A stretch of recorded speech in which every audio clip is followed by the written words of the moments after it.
Si l'Ukraine produit la moitié du blé mondial, ça veut dire quoi? FIV, à part le désert, mais fait pour dem. On a au minimum 12 mètres de pluie par année dans les pays de l'Afrique centrale. Amène fi lepp lu ñu mëna permettre de développer. OK. Donc si nous volonté ci la dépendre pour ñu mëna décoller. Té loolu dafa laaj qu'on ait des nations très fortes. Je donne toujours le cas de l'Israël. Israël, c'est un petit pays. Le monde arabe mënul leen tous. Parce qu'ils tirent tous dans le même sens. C'est un peuple très solidaire. Bo ci xossé kenn hélico yi jog wala avion yi jog dem sim la ñeu togat. Ils se sont fait respecter.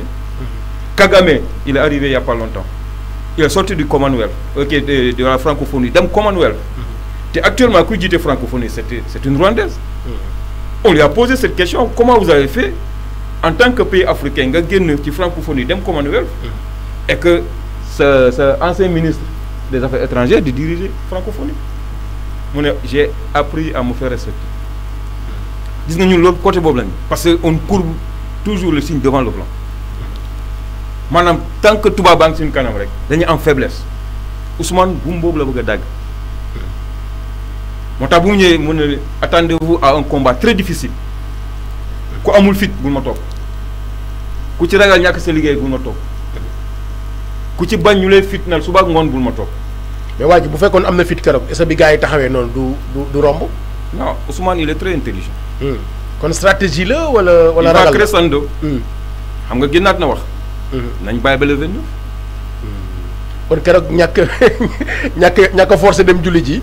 Non, c'est-à-dire, il faut montrer à la face du monde qu'on est face à un dictateur. Ok, comme stratégie le ne l'empêche de sortir chez lui. Il n'est pas sous contrôle, c'est Amoul Ben mandat d'arrêt.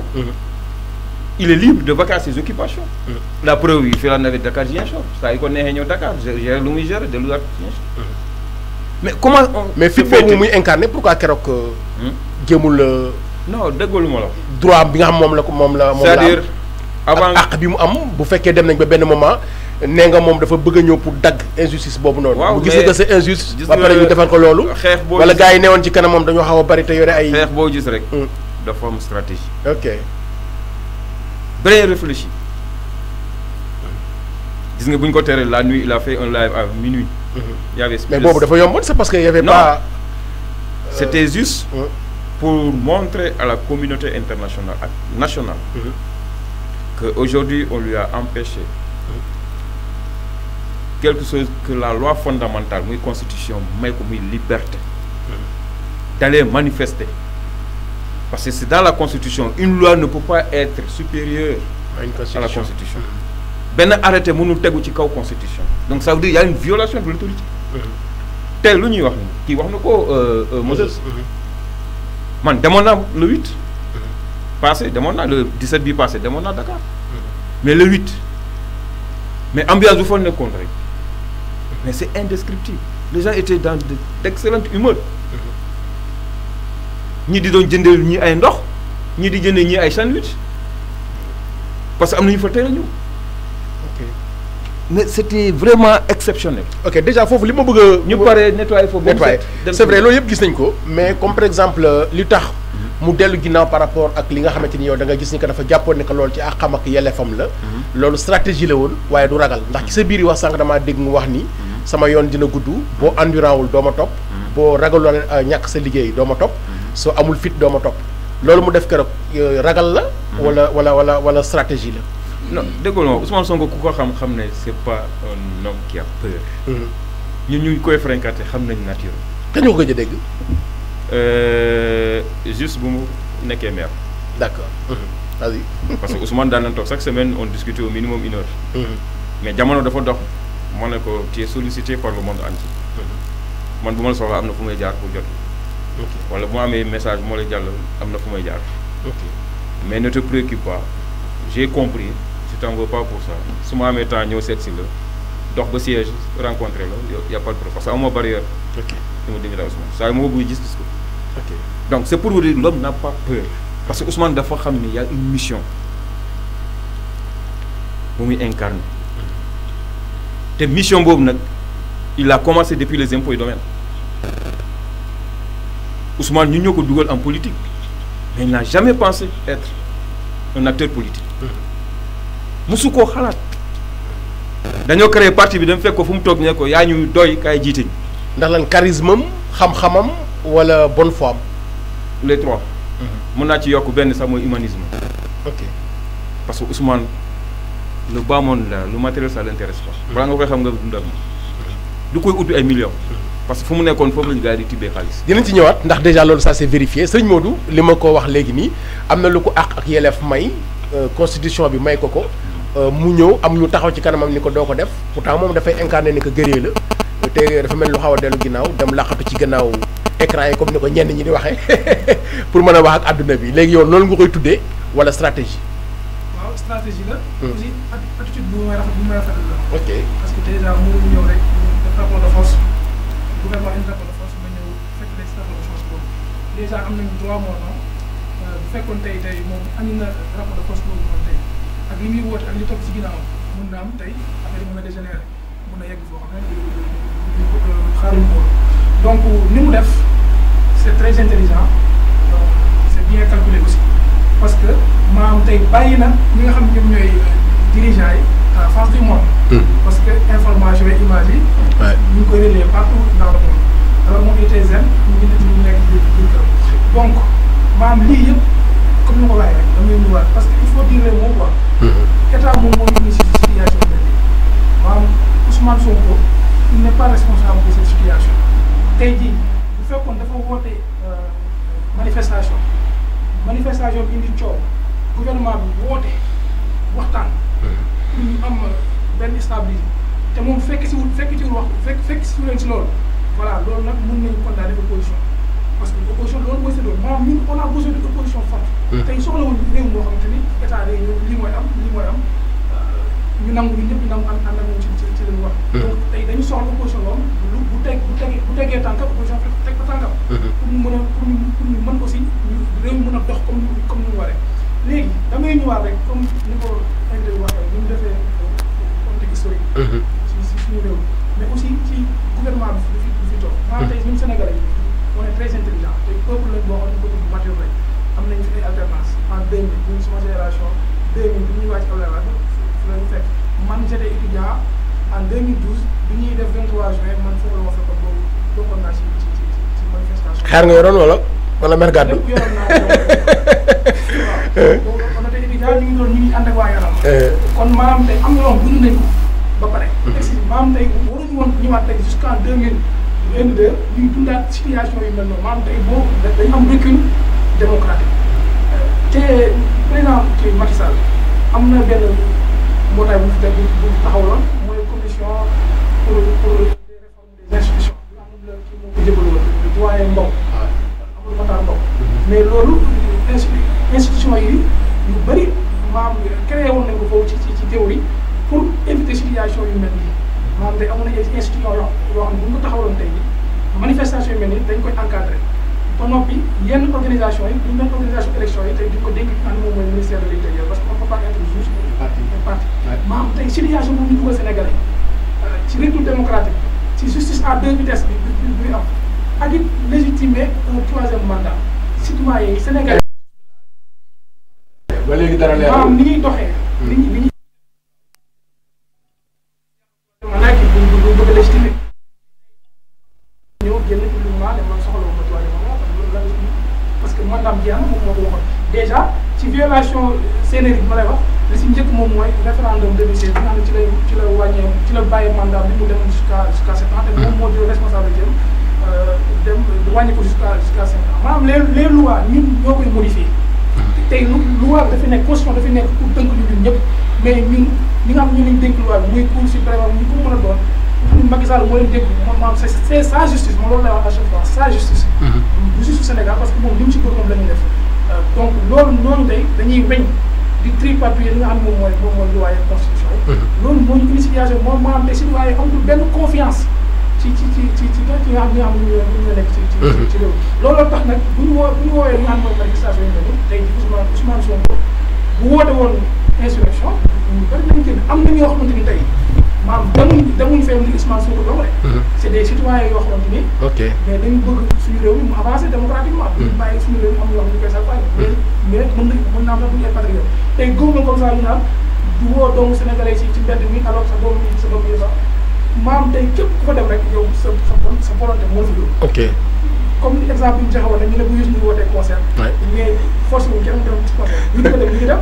ñu bëgg dem aussi dem manifestation aussi bu ñu ko wootee tey ñu Sénégalais yi nga xam bëgg nañu dem. mais dañuy dem manifester wu pour seen dem. dañuy dem manifester wu pour seen dem pël ñu gis ni que depuis belle lurette saa bu affaire politique amee rek ci la ay bakkan di rot est-ce que jotul benn moment léegi citoyen ñu jëlal seen bopp seen responsabilité te bañ a bàyyi xel ñi nga xamante ni moom mooy les hommes politiques ndax gis nañ ni depuis 1960 ñu amee suñu indépendance ba léegi à part naufrage bateau le Joola li fi ëpp ci ay nit yu ñàkk seen bakkan ci wàllu ay querelle politique la est-ce que instant bii nii ak fi Sénégal toll ci wàllu démocratie ak fi àdduna di xool Sénégal jot na pour que ñu war a mën a changer taxawaay wala déet.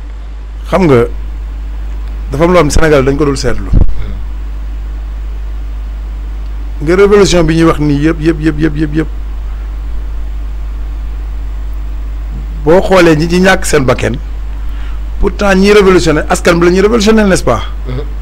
mais man mosuma gis bi ma juddoo ba léegi xaw ma nag avant. bi ma juddoo ba léegi benn responsable politique boo xam ne que ce soit ci opposition la. que ce soit ci pouvoir la buñ la bakkenam daanu na ci champ yooyu très sincèrement. ci homme politique bi ma xamante ni man.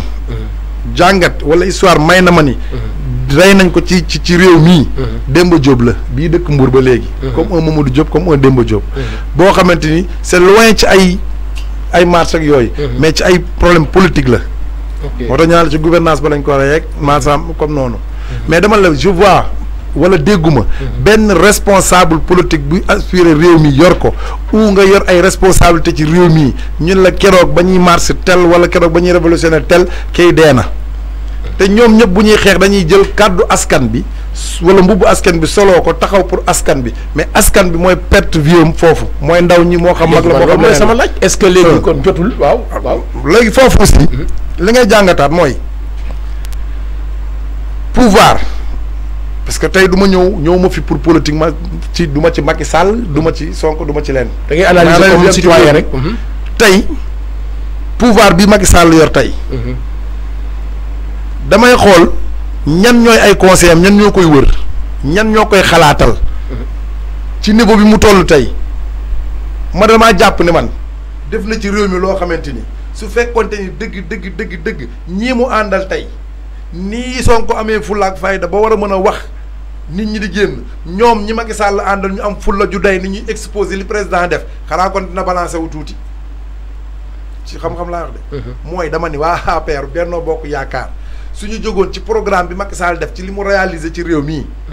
te Sonko jotul réew mi Sonko war a mën a ñëw wax ak askan bi war leen a mën a génn ñu war koo topp ci réew mi ba policier war koo topp di ko génne pour dugal ko këram waa kër Macky Sall ñoom ñëpp ñu jóg pour mën a publier li président mën na def waa kii def na lii kii defagul lii kii day digge lii kii de réalisé na lii kii day digge lii dégg nga ñaari balance yooyu. pourquoi ñëpp topp ko ba ñoom si boppam au lieu ñu wax seen i programme tout le temps ci programme non est-ce que tam nekkul ni que le Sénégalais par essence ñoom folli lañ man est-ce que newul lool rek xam nga léegi nag kii def ba pare. ki wala dañoo gën a gis ne que waa gi dafa deful dara. ki réalisé pare wala ki defagul dara di leen dikk lañ gën a gëm. foofu kay ki réalisé pare moo gën a neex a jaay. mais monsieur Diagne dafa na guddi gi. mais pourtant son excellence président de la république def na fa ay réalisation mais déggoo li ma wax dafa mel déggoo ma ne. dama ni li mu réalisé ci réew mi yëpp terre beeg. stade yeeg arena yeeg autoroute yeeg pont yeeg yooyu yëpp mu réalisé ko bu waa këram jógoon di exposer loolu ci kanamu réew mi tous les jours ñu leen di dégg. responsable yi doom tànk yëpp est-ce que loolu tam duñu dugal ci toujours politique bu dul jeex. non xam nga réalité. xam nga bu fekkee ni que kii li mu wone. non xam nga yaa ngi wax ni que ñi nekk ci wetam dañoo war a préparer di ko fësal. non soo dégg ma loolu léegi duñu bàyyi réalité bi pour après ñuy nekk ci toujours. soo dégg ma wax la loolu. Ousmane jotagul réew mi Sonko ñoom jante ñi jotaguñu réew mi. mais ki ñu yónni pour nga liggéey. waaw léegi bu fekkee ni que dafa am ñu war a nekk ci sa wet yore ay casserole di tàccu di wax naan xool leen moo def lii. waaw léegi xam nga loolu xam nga quand on parle politique pure et dure. waaw Ousmane mu yéene mënul nekk lu dul mu ñëw tabax Sénégal yéene mënul nekk lu dul mu ñëw taxaw tabax Sénégal Macky Sall yéene mënul war a nekk lu dul ci li ma gëm man mu ñëw tabax Sénégal kii dafa bëgg a tabax réew mi kii bëgg a tabax réew mi kii jot na ci réew mi bay tabax kii jotagul ci réew mi yoragul tural yoragul maître yoragul dara pour tabax waa kii tabax ba pare xanaa bu ñu ñëwoon lii tabax na ko tey jii lii def na ko lii def na ko loolu du politique mooy da ngay wax réalité mooy da ngay xam nga tey jii lu ñu mënta wax Ousmane bu demee ci campagne wala Macky dem ci campagne day wax ay réalisation yu war a def pour suba ak yi ma defoon ba pare ci ki jël ba pare mais ki nga xam ne defar na waa këram war a mën a am fulla ak fayda ju day ni kee mënee toogee naan kii dafa fi dara day yàq réew mi dañuy salfaane alalu réew mi waa kee war na mën a toog tey ji wax fi alalu réew mi dugg kon ñaari balance yooyu laa ne boo leen doon balancé bu ñii di marche du saf ñii bu ñii di marche du saf ñii mayaat ma dolli visiblement très rapidement bu ñii di marche du saf ñii waaw ni mën ñii mën a convaincre réew mi ba ñu mën a tey jii fuñ ne nii ñu ñëw génn xeer yi dal lépp jël ba policiers yi intervenir tout ça la ko mën a génn lépp génn waaye ñi nga xamante ne dañoo yor lenge yi ànd ak président Macky Sall war a mën a toog ak askan bi xamal leen ni kii moo jub kii moo wóor kii moo defar pont yi kii moo defar kii yi bu leen askan bi déggatul kan la askan bi déglu léegi kii defagul dara kii yoragul dara kon président Macky Sall dama ko doon conseil mu xoolaat entourage am xoolaat ni muy liggéeyal ñan lañ xoolaat ñoom la mu bëgg ci réew mi est-ce que ñi mu àndal pare nañ pour accompagner comme déet. parce que jante mi waaw na muy ma non ma tudd jante mi très rapidement ndax pour que jante mi débat la sama gars yi man ngeen si fu ngeen fu leen neex jante mi ngeen dugg ci bu toogee tey lu mu mën a wax ak ñun tey jii lu organiser Ousmane Sonko yoonam lay doon ci lu mu gëm moom mooy ëllëg buñ jotee réew mi dañ dog buumu càcc gi dinañ dog buumu luubal gi dinañ dog li nga xamante ni dinañ dog dinañ tabax xam nga loolu ngay dégg kon tey jii ñoom it war nañoo toll foo xamante ni fu ñuy ooteetee ab marché ci réew mi comme ñii ndaw ñi la ñuy liggéeyal ñii askan bi la ñuy liggéeyal kii it askan bi la bëggee te tabaxagul waaw bu ñu fexe ba ñoom kii nga xamante ni moom defagul dara askan bi gën koo jox bopp ba mu jar ñuy génn police ci mbedd bi léegi beneen bi nag mooy bi ma bëgg a tëjee tuuti mooy comme sa waa ji fi mu rebonté tuuti rek mooy politiciens yi ñoom bu ñu toogee ba nga xamante ni tey jii askan bi seen boppam ñoom ñoo war a jóg pour fajal seen bopp te ñu ni Sénégal constitution bi dafa bind lu leer ñan ñoo ko bind ay sénégalais nañ pas wala ñun dañoo jëli conseil constitutionnel lu Jean ba ne France wala Paul bi ne France dama bëgg a xam tey ndax ñun suñu constitution suñu réew ko tëgg wala dañ ñu koo tëggal ba intellectuel yi léegi constitution bi day bind lii mu leer beneen kii nu mu tudd beneen cadre yu jógee fële leeral di loolu keneen jógee fële ba léegi dafa mel ni suñu constitution dafa lëbëjoo jaxasoo ba kenn mënu koo comprendre xaw ma nag comprendre nga ma. je comprends xam naa dinañ ci ñëwaat. dañuy toog constitutionnaliste yi taxaw di wax. politicien bi taxaw di wax avocat yi taxaw di wax. pourtant benn bind la lépp ci côté français bi loolu dinañ ci noir sur blanc. Moses li nga xamante ni moom la Pël wax léegi ki bëgg bu fekkee ni que moom la ñu gën di jox bopp di ko gën di déglu ci dëkk bu nga xamante ni ña fa ëpp ay ndaw lañ te ndaw ñi ñoo koy gën di déglu su demee ba toll ci di gën a déglu ñu koy gën di déglu ki nga xamante ne moo fi nekk. yor lépp.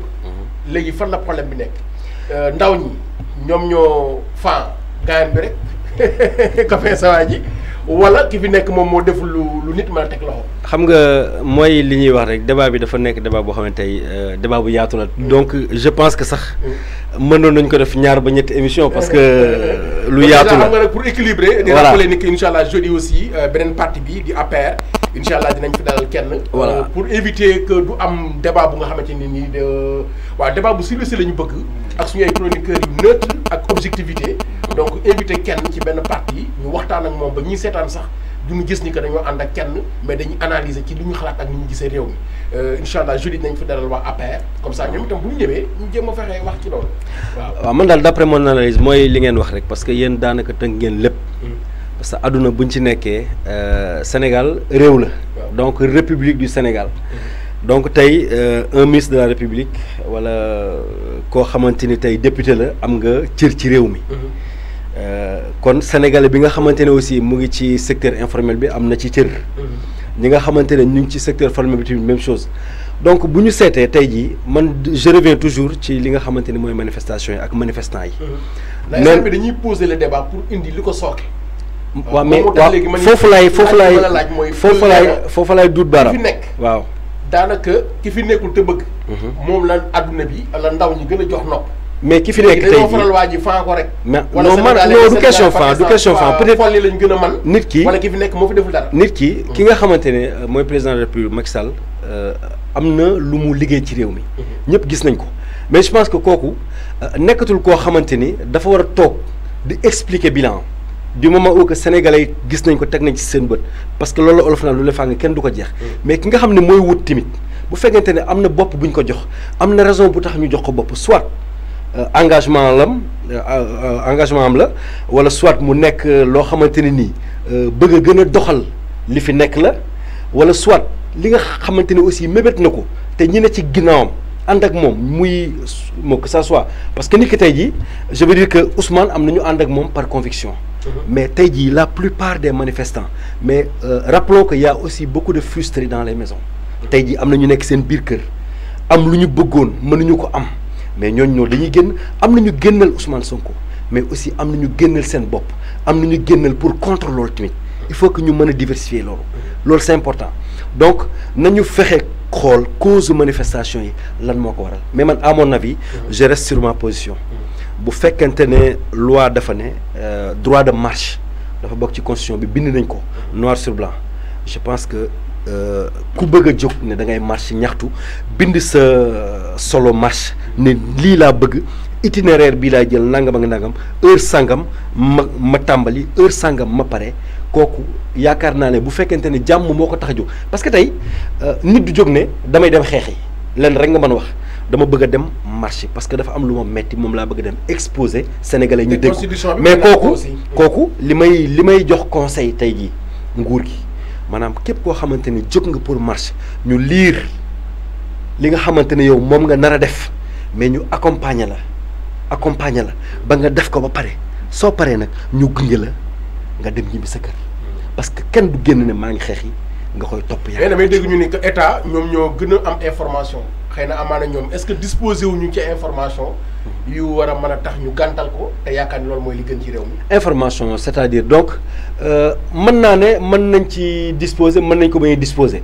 xam nga nit ki su bëggee bañ na mais su bëggee nangu na mooy sama xalaat ci mbir mi ma la wax ne la tey jii moo su ma ñëwoon ne la maa ngi lay seet si mais maa ngi lay indil diw sàngam de yow diw moomu ci na nga ko xamee est-ce que di nga pare pour recevoir ma ou pas wala soit mën na la diw mi ma lay indil nii day nangam ak naam la ak yow ni nga ko xamee en connaissance de cause maanaam bu la leer ne diw bu ñëwee sa kër jaxase sa kër wala mu yëngal fa wala xale yi am tiitaange kooku doo ko ñemee recevoir mais ki nga xam ne yaakaar naa man waxew ma ci côté Ousmane Sonko wala côté pouvoir donc ki nga xamante ne jóg na pour génne li nekk ci dënnam te fi mu ko mën a génnee mooy dox ba benn place publique mu ànd fa ak ay nitam ànd fa ak mbooloom wax li ko metti génnee ko ci dënnam yaakaar naa kooku boo ko encadré coow du jib bal du tàkk sagar du xeeñ. coow du jib. vas-y.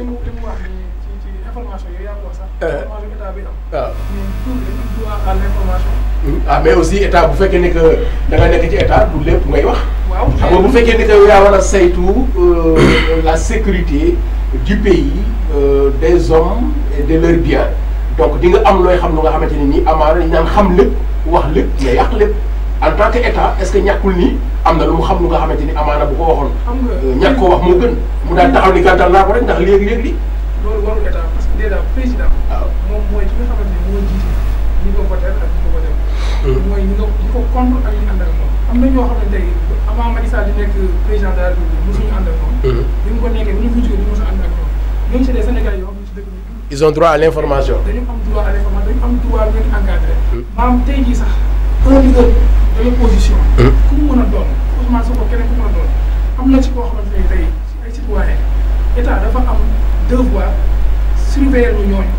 c'est des Sénégalais yoo xamante ni mais ñun am na ñoo xam ne ñoo leen tànn am na ñoo xam ne si ñoom lañu yaakaar pour changement ki fi nekk donte ànd ak ñoom mais dafa war a surveiller ñooñu.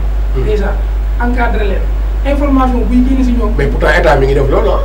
non état dafa barricade këru jàmbur loolu laa gis naa ko dafa barricade këru jàmbur maanaam tey loolu c'est extrêmement grave nit koo xam ne dafa waroon koy def doxee exploit na ko def maanaam tey entrave bi gën a grave tey liberté individuelle nit ki nga xañ ko loolu moom gisuma lu ko gën a garaaw ci état bi. te maanaam ñoom tey am ils ont tous les moyens du monde. maanaam tey lépp lu ñu bëggoon. lépp lu état bëgg fu mu doon nii da koy def maanaam tey li leen intéressé ak li leen intéressé ci la ñuy nekk. tey jii comme ni ko waxee policiers yi ñoom ñoo ñëw taxaw ko commandant bi ñëwoon taxaw ci kër googu. waaw mais commandant boobu sax dañ ko war a topp. parce que déjà moom moo indi jéey boobu Bassirou Faye bi ñu fi reyoon. waaw man j'étais de Diourbel Bassirou Faye sama xarit la woon. Fallou Sène. étudiant bi nekkoon à Saint-Louis. 14 morts yi mujjee en mars 2021. ba tey 3 morts yi. est-ce que am nga ci benn projet boo dégg boo xam projet bu leer la. projet bu leer teg ay daan ci. loolu dañ ci ñëwaat. dañ ci ñëwaat sax ma yeggale. tey jii bi ñu amee 3 morts yu mujj yi. maanaam li gën a tax réew mi grave fu mu toll nii mooy tax keroog bu ñu xëyee man journaux yi ma lire dama gis ñuy félicité wu ci état d'urgence bi ñu dugal wala ni ñuy sécuriser wala ni ñu gérer li nga xam moom mooy manifestation bi maanaam alors que dégg ma benn journal boo xam te jooy nag suñu doom comme ni ko waaw dèjà loolu suñu invité dina ci mën a wax laaj bi nga xamante ni moom laa koy jox damay commencé rek ci li ñu fi gën a déggagul Pël dafa wax ni ki nga xamante ni moo bëgg ñu demee ba léegi askan bi ak ndaw ñi moom la ñu gën a déglu ki nga xamante ni moo fi nekk te yor lépp léegi loolu ab jàngat muy laaj bu njëkk bi mais beneen bi ki des aussi tam mooy comme li ko Serigne Modou waxee léegi nii bu ñu demee ba benn moment bien que état am na droit pour mu am information bien que moom moo gën a am information su demee ba toll ci wax ni kat mënuma accepter marche bi dina war a joxe raison yu tax te nit ñi mën koo dégg mu doon lu raisonnable beneen bi ki des mooy tolluwaay bi aussi par rapport ak leeral surtout bu fekkee ne que yu mel noonu am na ba pare te mu am ñu ci ñàkk seen bakkan. waaw ñi ci ñàkk seen bakkan dañ leen di jaaletu parce que lu xew bi ñëw na ça c'est plus dangereux. parce que fekk ni ci siège am boobu boobu. loolu ça s'explique pas. te y avait pas de rassemblement bi ñëw. loolu lu muy joxe comme information mooy que ils veulent déstabiliser. ah bon waaw. ils veulent déstabiliser 14 morts yooyu ñaata ñoo bàyyi ñoo waat de Casamance. foofu on tire pas les balles réelles moom lañ utiliser des balles réelles sur les manifestants. pourquoi côté boobu ñuy gën a boom ko côté et pourtant fii la mbooloo bi ëpp. waaw loolu la déstabilisation.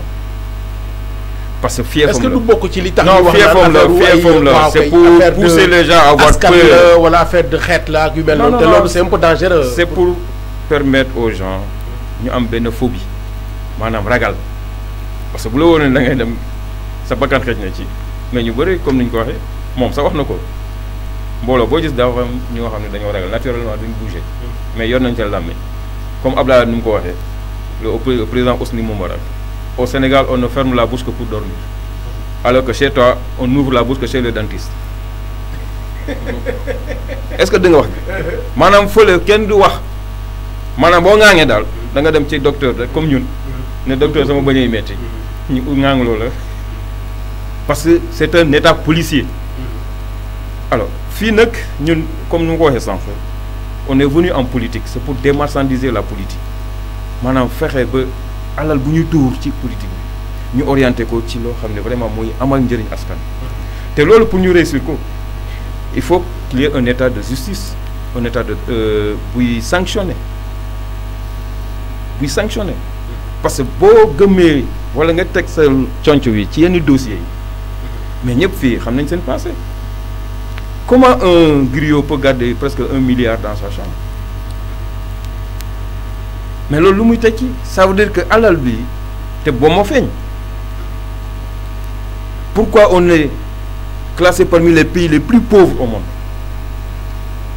et pourtant chaque année on dégage un budget de 5 000 milliards léegi presque ñu ngi egg nañ 5 000 milliards mais 5 000 milliards xaalis bu rëy tey la feebar nit ñi gën a feebar tey la école bi gën a sooxee ainsi de suite foo lamb ñi ñaa ngi yuux mais xaalis bu fa la jëm et c'est là où les gens s'interrogent parce que Macky bu muy ñëw yoonu yokkute la wax te programme yoonu yokkute 4 grands axes yi lire naa ko boobu bu ñu ko déroulé dépassé nañ fii mais il a perdu 2 ans et demi de son mandat di xeex benn nit muy Karim Wade orienté ñu ci débat inutile parce que CREI yi ñëpp xam nañu c'est une juridiction illégale parce que mënoo jàpp nit ba pare ne ko vérifier lu voilà di war ay preuve loolu amul fenn ci àdduna bi